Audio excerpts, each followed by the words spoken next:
লক্ষ টাকার কম্পিটিশনে যোগ দিয়েছেন এখন ফাইমা, আর তার সাথে আছেন ইকরামণি। তাদের সামনে আছে তাদের ভাগ্য নির্ধারণের একটি চিরকুট।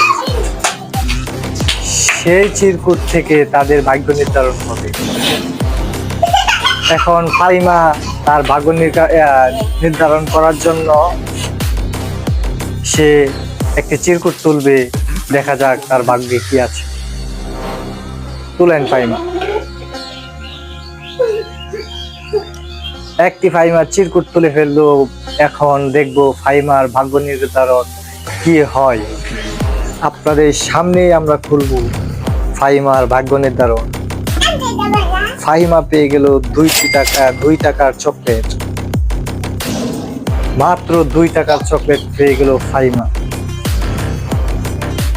লক্ষ টাকার ভাগ্য নির্ধারণ থেকে 2 টাকার চকলেট। ইকরামণি একটা ভাগ্য নির্ধারণ করবে। ইকরামণি আবার কি পেয়েছে? ইকরামণি আবার 2 টাকার চকলেট। আবারও 2 টাকার চকলেট পেয়ে গেল। লাগালাগি দুবার 2 টাকার চকলেট। 2 লক্ষ টাকার চকলেটের সমান। যা ফাইমা এখন কি পায়, তার ফাইমা এখন তার ভাগ্য নির্ধারণ কি করতে পারে।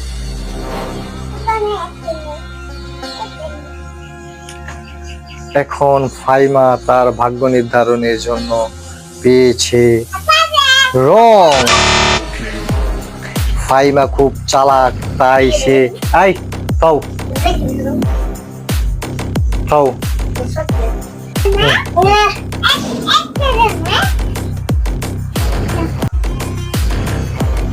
ইকরামণি আমার হাতে একটি দিয়ে গেল চিরকুট। সেই চিরকুটটিতে লেখা আছে 2 লক্ষ টাকার চকলেট। ইকরামণি আবারও পেয়ে গেল 2 লক্ষ টাকার চকলেট। ইকরামণি এখন চারটি চকলেট জিতে গেল, কিন্তু ফাইমা এখনো তার থেকে অনেক নিচে এগিয়ে আছে।